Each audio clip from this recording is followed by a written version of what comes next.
Timer couldn't work, so I'm going to start with a quick recap. So we were talking about curve geometry, and the upshot from last time was that we had some sort of path that we were describing with the function c of t. At any point on our path, we set up the notion of a frame, a TNB frame, where we had a unit vector t describing the sort of direction of linear motion of the particle, a unit normal vector n that describes the direction that the turn is happening in, and then I guess in this case it would be the unit, the binormal vector would be pointing downward. We have this unit vector b, which is called the binormal vector, and then all three of those vectors together sort of describe the local frame of what the roller coaster car is feeling as it travels along the track. I'll remind you how these things are defined. We have t of t is take the velocity vector and then divide the speed away. Was the unit tangent. And then because this is a unit vector, we used a really cute trick involving the dot product to argue that the unit normal vector is perpendicular to t. You get the unit normal by taking the derivative of the unit tangent and then dividing by the magnitude of the unit tangent. And then if you've got two vectors that are perpendicular to each other, so t turned out to be perpendicular to n, then you can define a vector b by taking their cross products, and you get a nice little perpendicular framework. So it's a orthogonal collection of unit vectors that describe the motion of the particle on the track. And then I made the argument last time, although we didn't get to the point of actually defining it. We talked a little bit about curvature and how there were sort of two intrinsic ways to talk about curvature. Curvature is a property of the path, not the object traveling the path.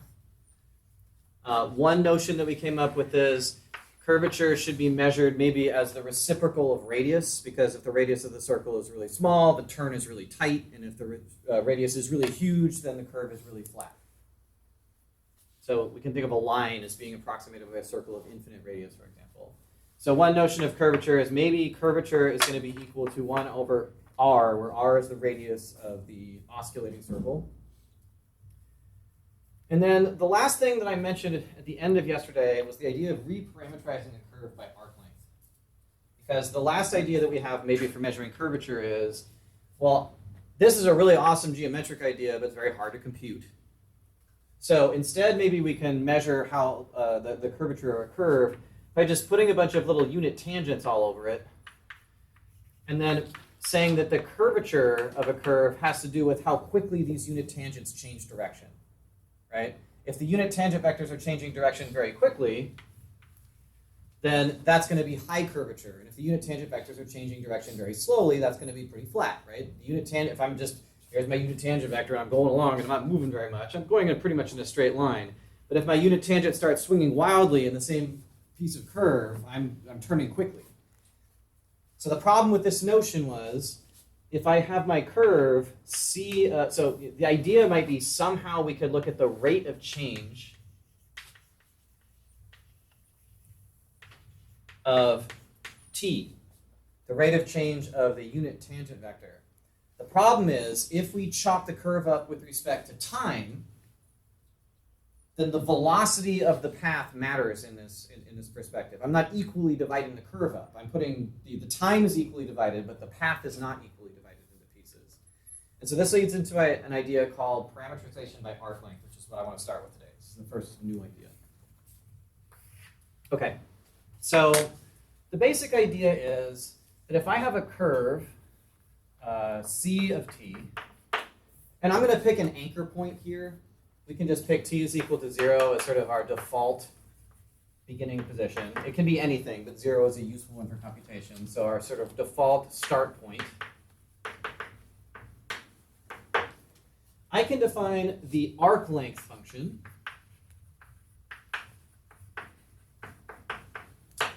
S of t, this is a scalar quantity, S of t, is equal to the integral from 0 to t of the length of c prime of tau d tau. This is just some dummy variable. I'm choosing tau here. It could be anything. But you should recognize this is the integral that computes arc length. This is the arc length integral. I mentioned this when we did the arc length bit. So this is a function that eats a number t, and what it spits out is how far you've traveled along the path from time equals 0 to time equals t. So if I have some curve, and this is where I'm at t is equal to 0. Maybe I should say that. This is where I'm at 0, and this is where I'm at time t. That what S of t measures, so the actual position of that point is C of t. What S of t is measuring is how far that chunk of curve is, what the length of the curve that I've traveled so far at time t is. And it's a function of time. You tell me any time, I can tell you how far you've gone. So let's compute a specific example of the arc length function. So if I have that helix curve that I introduced last time, so I think the specific one we looked at was C of t is equal to cosine t, t sine t. That was sort of the helix that's corkscrewing along the y-axis. If I computed, so say I'm going to fix t is equal to 0 as my start point, then the function S of t is the integral from 0 to t of the norm of C prime of t, C prime of tau, d tau. And I think we actually computed last time that this thing has constant length. Its length is root 2, integral from 0 to t of the square root of minus the sine of t squared plus 1 squared plus the cosine of, these are taus.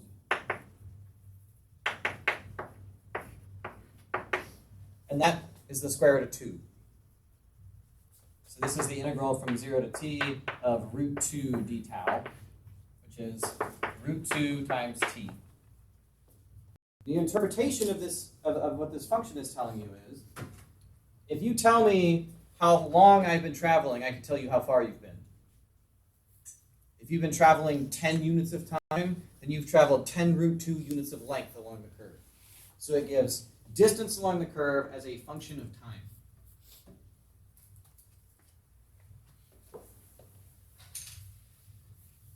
So if I know that S is equal to root 2t, in many cases I can invert that relation.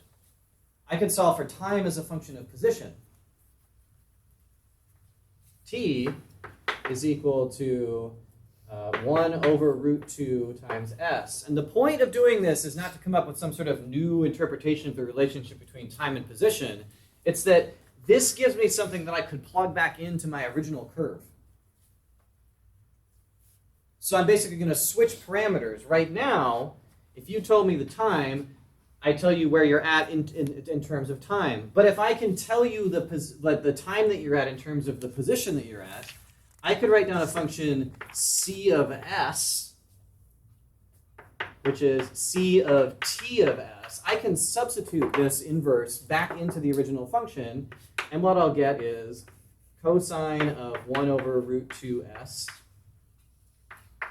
1 over root 2S, sine of 1 over root 2S. Which is to say, I can tell you where you are at in space as a function of how far you've traveled. So this is a function that relates arc length to position. So position as a function of arc length. And the point is, if I reparameterize a function with respect to arc length, and that's what this is called, the fancy mathematical name for this idea is reparameterization by arc length. So if S is a function of t, then you could write t as the inverse function of S, and you can plug that back into your original curve. Thinking of c as a function of S is the reparameterization, parameterization of c by arc length.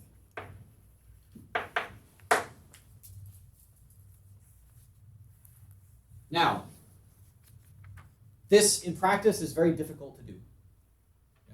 Is there a reason you want to do it this way and not say, look at your original function and see if you can tinker with it so that its derivative always has norm 1? Because this will work globally and it also turns out to have really important computational consequences. So the very next thing I'm going to do is write down I don't want to have to compute inverses, and I don't want to have to try to readjust my original function so it always has speed 1.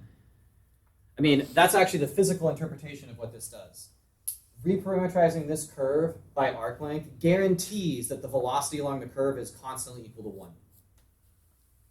So it's a constant, enforcing of it has velocity 1 as it travels down the pathway. Any delta s, it gives you the same chunk of curve. Okay, so the idea is, if I broke up the curve with respect to delta t as a c of t, the curve lengths could be wildly different. But if I break up the curve c of s by delta s's, well, I'm breaking it up by little chunks of arc length, right? Every delta s is of the same length on the curve. That's the whole point here.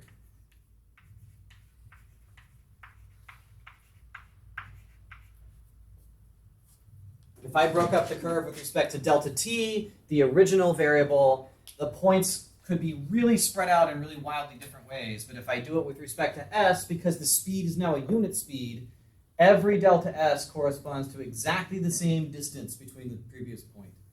And that means we get a nice uniform set of tangent vectors that we can study. Now the tangent vectors aren't randomly spread over the function, like if I did it with respect to t.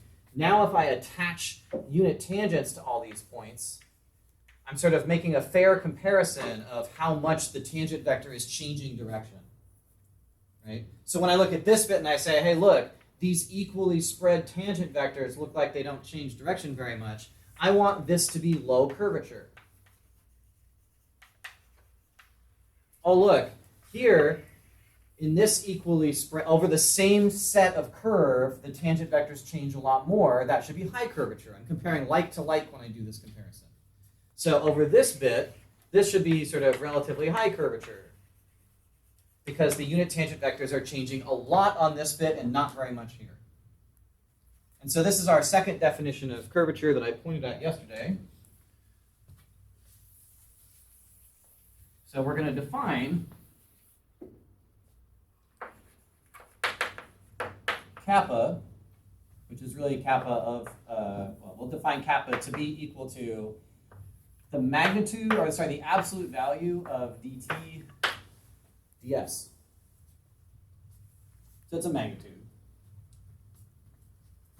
So dt ds is a vector, you calculate its length, and what you get out is a notion of curvature. If the unit tangent vector is changing very quickly, then that will be a large number, because you're measuring how quickly it changes. If the rate of change of dt with respect to s is very small, that number will be close to 0.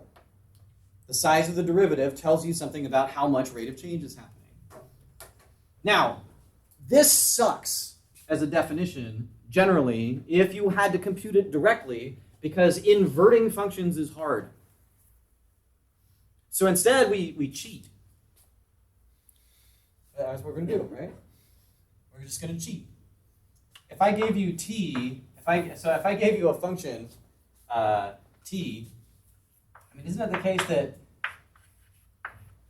dt ds, I mean, isn't this true by the chain rule? If s is a function of t, and t isn't a function of s, then isn't dt dt equal to dt ds by ds dt? All the engineers and applied mathematicians in you should say, obviously, because those cancel.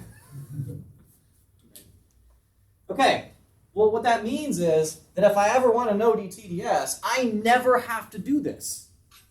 I never have to actually do the inversion. I can just say, hell, if I want to know dt ds, I'm just going to take dt dt and then divide it by ds dt. And what is ds dt? Well, it seems like I've substituted one problem for another problem, right? I still have to know s as a ds dt, but what was s of t? let's see, S of t is equal to the integral from 0 to t of the norm of c prime of tau d tau. So if I took the derivative of S, what does the fundamental theorem of calculus say that I get out of that integral? The norm of Just the norm. It's just this. I can extract that quantity straight from the description of the curve. So it's like I've introduced the idea of parameterizing by arc length and then immediately said you never actually have to do it. It just has to be possible to do it. I can parameterize by arc length to set up my notion of curvature, but if I ever want to actually compute the damn thing, I just compute two things I already have in terms of t. So, because this is true and because the chain rule holds, we can also define curvature to be equal to the norm of t prime of t divided by the norm of c prime of t. That's pretty easy. So let's compute a curvature.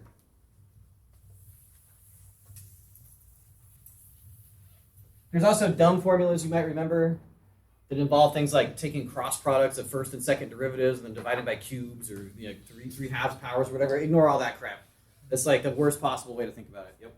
So with that, like dt over ds, you're basically taking the variation of the tangent vector over time and then normalize it back to its variation. Yeah, you're deleting. It's like you're taking the speed back out again, right? Yeah. It's exactly what you're doing here. It's the idea you had, right? You're saying, look, dt is varying with time. Now delete the fact that the velocities were varying at the same time, right? So you're sort of chucking the velocity is a way of thinking about it. How much does the tangent vector change direction as a function of time? Now delete the velocity. All right, so let's do one that we know what the answer should be here. Let's go back to our, in fact, let's do a circle. Let's just do c of t is equal to cosine t sine t. In fact, let's make it even nicer than that. Let's put an r in here. R cosine t, r sine t. Now, what we argued back at the beginning from our natural geometric perspective is, what should the curvature of a circle be? One, it should be constant, right? Circles always curve the same amount. And a circle of radius r is approximated very well by a circle of radius r.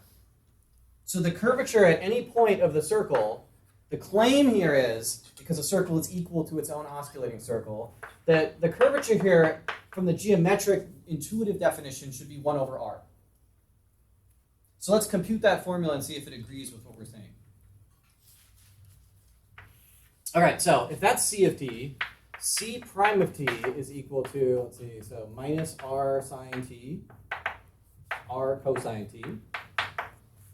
Since I'm going to need it for this calculation, while I'm at it, I'll just compute this guy. So this is a vector of length r. If you compute the length of that vector, you get r out. And then t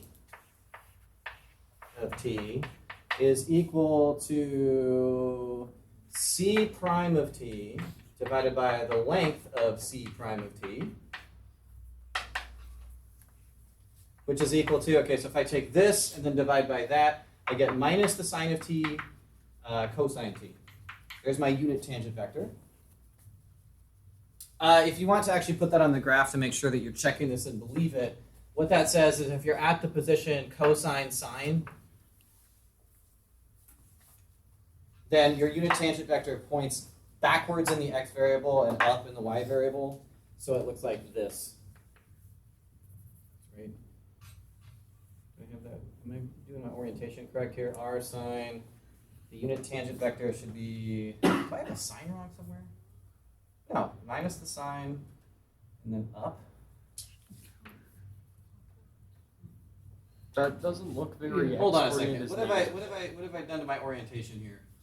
You've parameterized your circle going counterclockwise. But that shouldn't matter. The derivative vector. What did I do wrong with the derivative here? The derivative of cos. Oh, they're derivative. No, that's right. Derivative of this, derivative of that. R cosine t sine t means I start here and go this way. why am I what am I doing where my vector is backwards? C prime of t should be in the forward direction. Oh, this is left. Oh my god. Negative is left. I'm so dumb. Sorry. I'm make sure I record all this as we make it for myself. Negative value means I go left, not right. So yeah, it's like this. It's gonna look like that. I'm in the second quadrant, which is why I get like the sine and cosine point the way that I want. So yeah, I thought I was wrong, but I'm right. Anyway, there's t. Okay, now this formula says that the way we should calculate curvature. I could, if I really wanted to, figure out t as a function of s and then plug it into this formula and then take the derivative. Or I could use the chain rule version of it, which is this one, which is to say my curvature should be equal to the length of the derivative of t divided by the length of c prime of t. So t prime of t is equal to minus cosine of t minus the sine of t. And the length of that vector is 1. It's a unit vector. And so the curvature should be 1 divided by r. Oh, it's exactly what we wanted it to be. So we recover our geometric idea of what curvature should be in the case of a circle.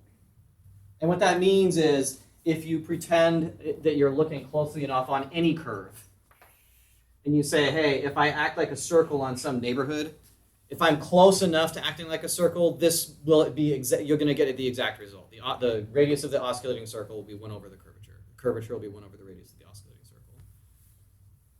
Assuming enough regularity in the derivatives. Yep.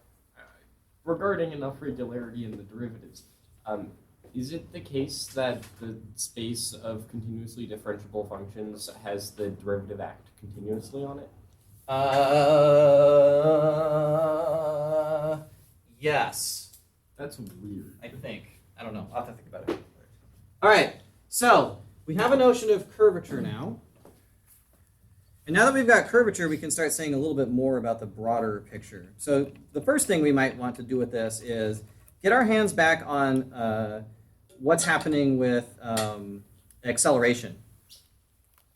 So remember, one of the points I made yesterday is if you're accelerating around a circle, in this basic picture, if I'm a particle on a circle accelerating, so I'm some particle, I'm moving with constant velocity, constant linear velocity around the circle, that there was a notion of angular velocity or normal component of velocity that was holding me in the turn.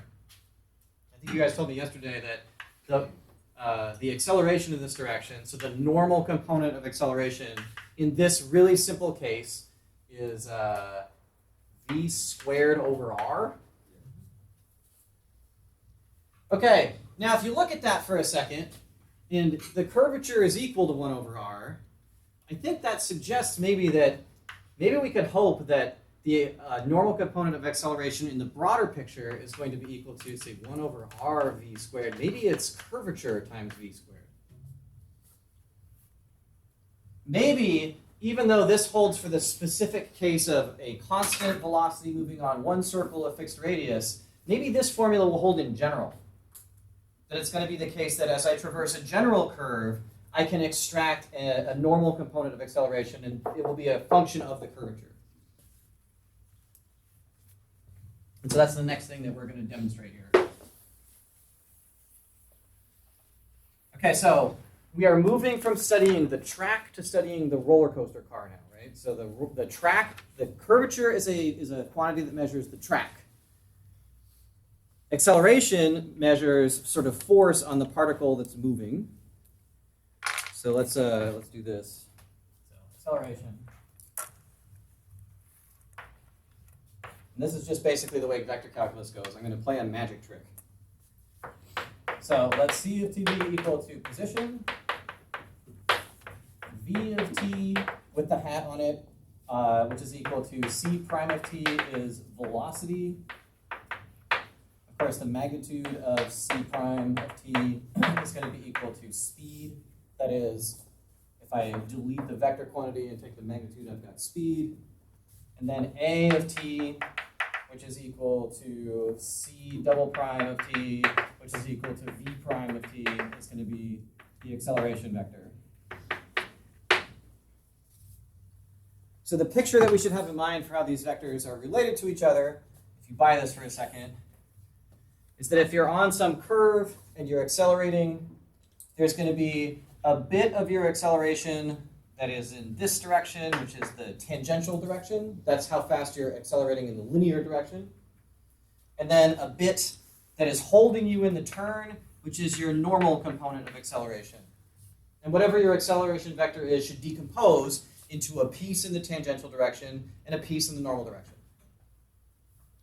So in general, you have acceleration vectors that look something like this.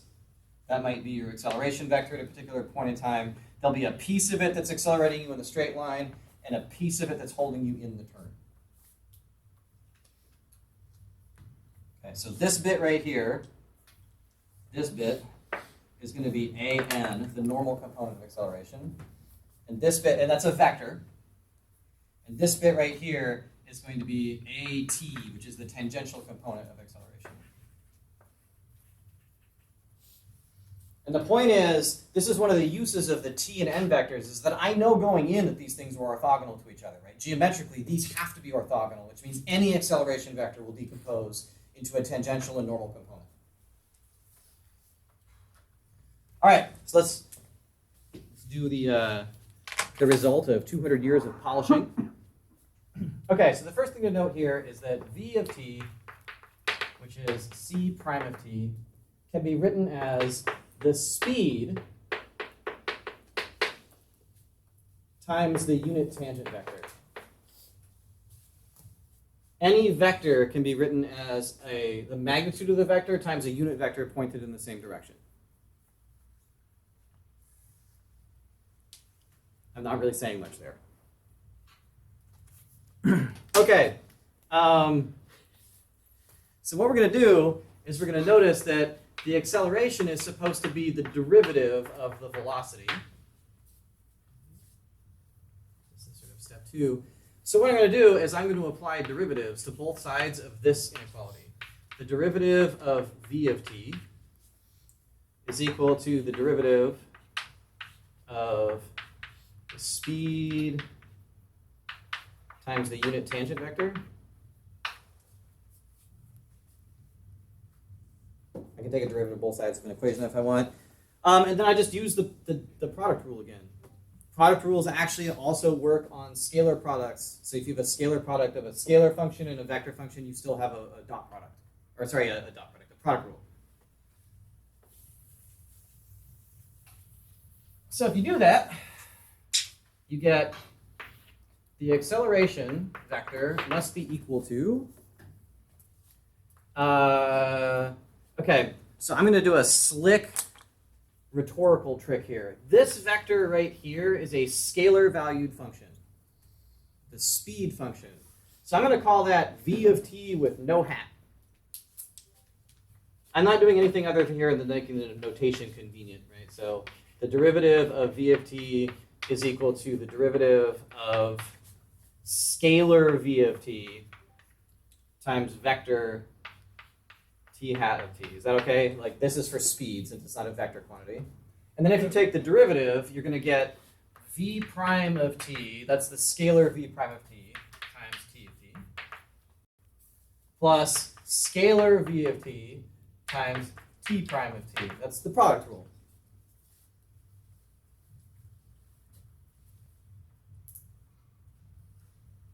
Okay.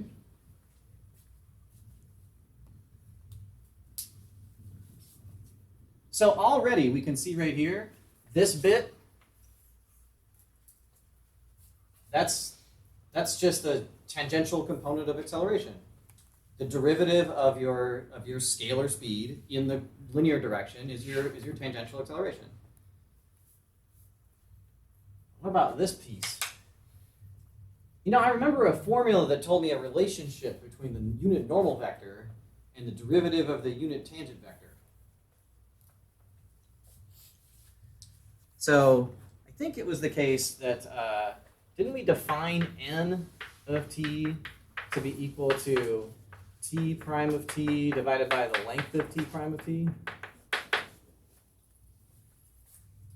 And so if I multiply both sides, of this equation by the length of t prime, I get the length of t prime of t times n of t is equal to t prime of t. Seem reasonable? I haven't done anything. It's just symbolic trickery. And then, this quantity right here, so now I see this right here because my idea is I want to substitute that out. But this quantity itself shows up in a different calculation. How do we define curvature? Kappa was equal to the length of t prime of t over the length of c prime of t. But the length of c prime of t is v, the velocity. The length of t prime of t over v. That was the speed function, the scalar speed function. So if I put that on the other side, I get kappa v is equal to the length of t prime of t. So everywhere I see a length of t prime of t, I could replace it with a kappa v. And everywhere I see a t prime of t, I can replace it with this bit right here. So I'm staring at this formula, and I say I can do both these substitutions right here. I could replace this with the yellow bit, and then inside the yellow bit, I could replace this guy with that. And what you end up with, almost magically, using nothing other than vector math and geometry, basically, is that if you do those substitutions, you end up with a of t is equal to v prime of t, t of t, plus, let's see, there's a v of t that was already there. T prime of t got replaced with the length of t prime times n. And then the length of t prime could get replaced with kappa v.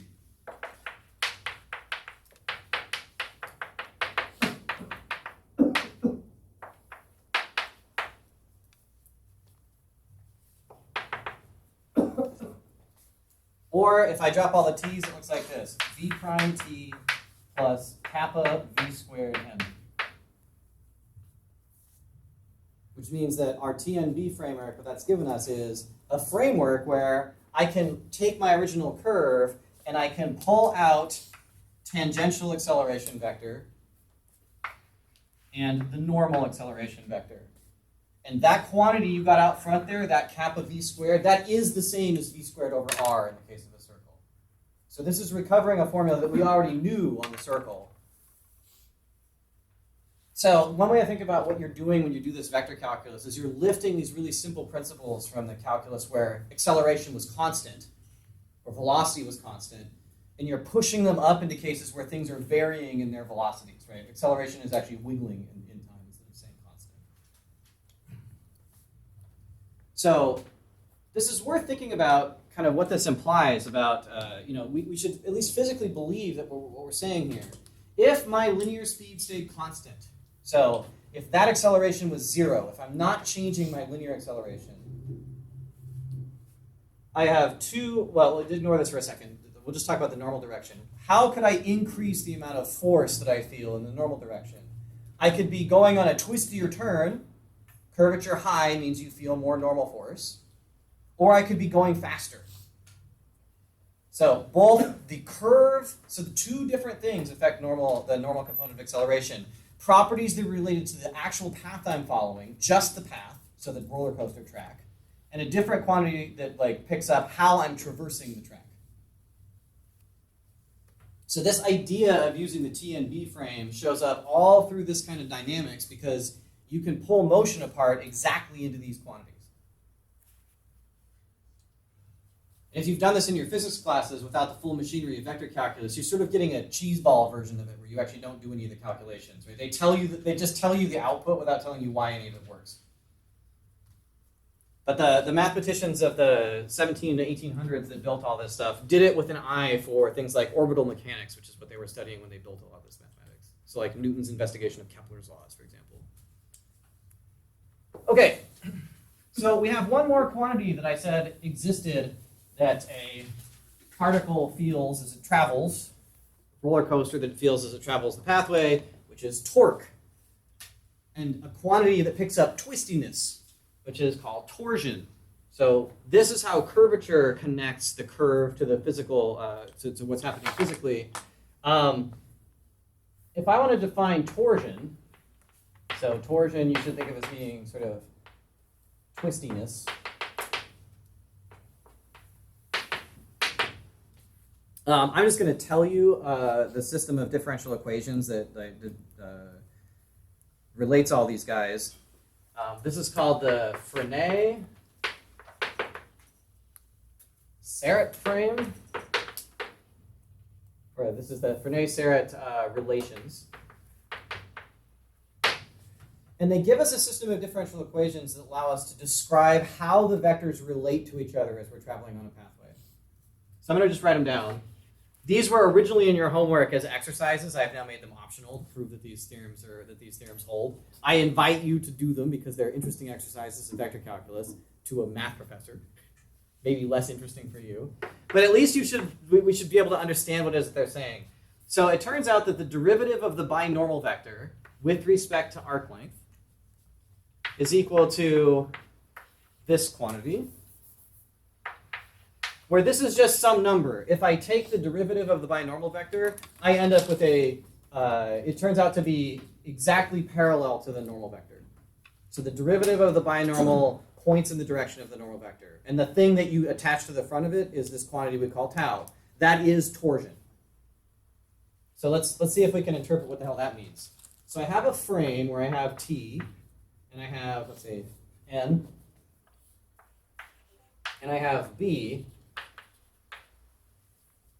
So if you do the same kind of math that we just did where you run through the calculation, you do this derivative, you can prove that this is true just using basically vector geometry and the dot products. What that says is the rotation of the change in the binormal vector only occurs in the direction of the normal vector. So the binormal vector of this frame only rotates. The only thing it can do is turn parallel in a direction parallel to the normal vector. So it's like all that the b vector can do, what this differential equation implies, is that what the b vector does is it rotates around this axis. And this quantity tau, then, that's called the torsion of the path. The rate or the tendency with which that b vector wants to rotate around the axis of motion. Also, dt ds is equal to k times n. So, what can the unit tangent vector do? All it can do is rotate in the direction of the normal vector. So, the rotation of the tangent vector is also flat, but it's flat in this in the plane of motion instead. So dt ds can only do this. It's rotating in the direction of the normal vector. So db ds, b can only rotate like this. Right, so db ds is a vector that rotates in this plane, and dt ds is a vector that rotates in this plane. That basically describes everything that can happen with the curve right there. And if you want to finish this up by seeing what happens to the derivative of the normal vectors, dn ds, how can the normal vector change? It has a component that changes in the direction of the unit tangent vector, and a component that changes in the direction of the binormal vector. This is just a consequence of the previous two. And that means the study of curves, in 3D is really rigid. Really rigid. Our sort of position, velocity, acceleration viewpoint basically locks three-dimensional motion on curves into a really, really prescribed set of relations. All that matters, that dictates what's happening to the curve itself, the framework where the forces are being applied, is how tight the turns are and how twisty the path is. And that's it. Those two quantities of the curve dictate everything about the way the frame moves. And the way that you stick the physical forces into it, which I don't actually know how to do off the top of my head, is you can actually define a notion of torque that's a function of torsion. So which way does the TDS change? Which way on which axis does? So dTds rotates this way. So it's in the Okay. x. If I think about this as setting up, one way to think about this by analogy is this sort of gives you a local x, y, and z axis. So it's like a local x, y, z. dTds is locked into the xy plane.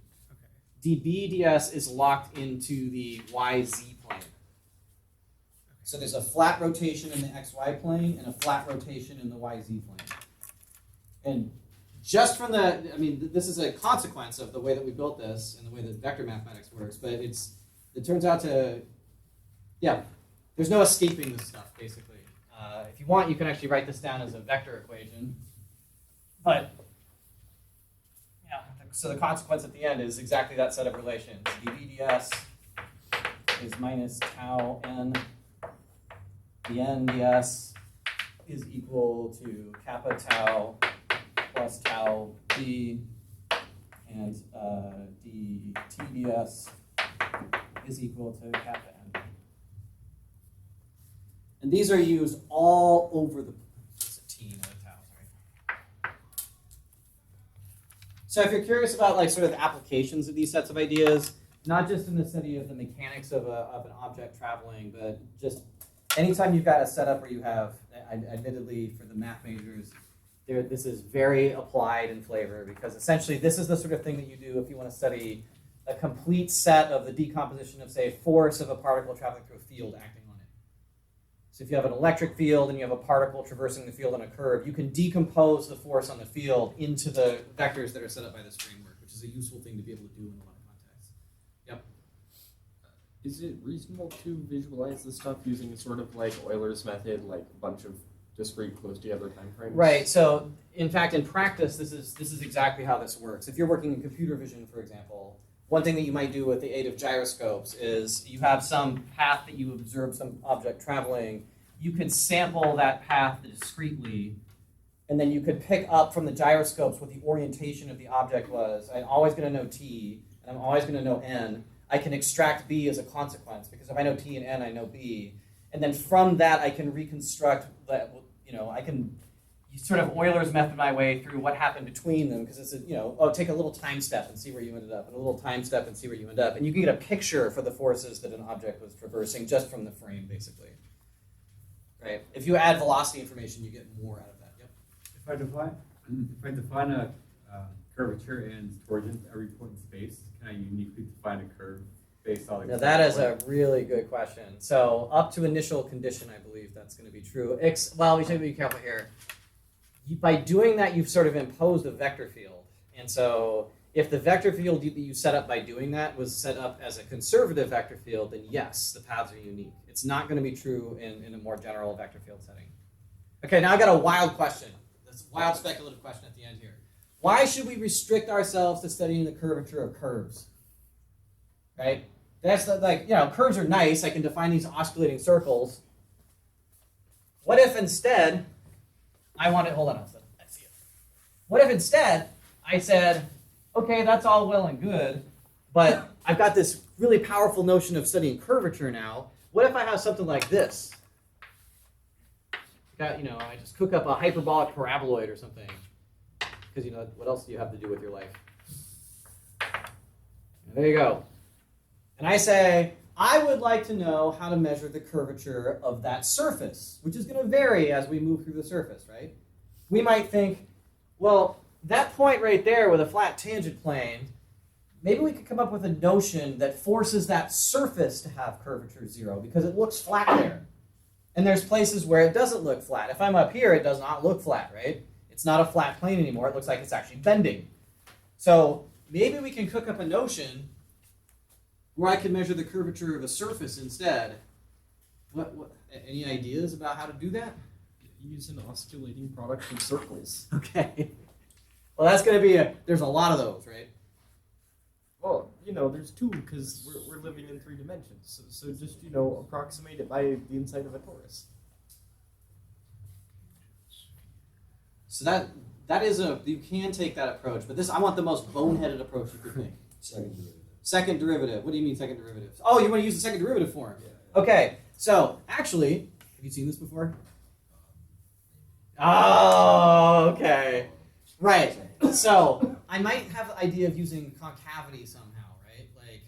And it turns out that if I don't even use so you're leaping ahead to the more sophisticated answer. So I will get there. One idea might be to say every curve through that point in the surface, right? Like lock yourself to a plane cutting through, and there will be a curve that passes through that point in the surface. That curve will have a curvature. If I rotate the plane where I cut in a linear way, so if I rotate the plane slightly, I might get a different curve through that same point. They're all images of planes. I slice it on a straight line. I might slice this way, and I get a curve that looks like, if I rotate over here, I get a curve that looks something like that. Every one of the curves that I push through that surface goes through that point has its own curvature. They can all be approximated locally by a circle, or they have curvature 0. So one of the properties of the way that this math is set up is there will be a maximum curvature, a minimum one. One of those will be the most bendy, and one of them will be the flattest. If you know anything about math, this is like, you've got a set of numbers that's got some kind of sup and inf on the top and bottom, right? There's a least and a greatest one. So you have two different curvatures. K1 is your sort of max curvature, like the curvature of the curve that has the maximum amount of bend. And K2 is your minimum curvature. That's the curvature of the curve that passes through with minimum bend. These dudes turn out to be called the principal curvatures of the surface. So I can use the curves to set up a notion of measuring exactly how bendy it is. And what Gauss, so if these guys are called principal curvature, do you actually know the connection between these and you said the second derivative? Or the, What's that? values, right? It's the eigenvectors of the Hessian. So if you calculate, so the more sophisticated view here is if you actually calculated the Hessian at that point, and I told you it was diagonalizable, the eigenvectors of the diagonalization actually point in the directions of maximum and minimum curvature. And then, if you're Gauss, what you do is you multiply those guys. So maybe we could define the Gaussian curvature as K1 times K2. And that would mean if you have no concavity, you have 0 curvature, which is exactly what Gauss wanted, right? You're flat. So this is a sort of, we'll talk about this in a more sophisticated way when we get to, maybe at the end I can talk about this more generally, but this is how you can lift the notion of curvature of a curve to study surfaces instead. This is a big idea in relativity, for example, in physics, right? Thinking of space as a manifold and measuring its curvature locally. This is part of the way that you approach that. Yep. Is there a reason to believe that those maximums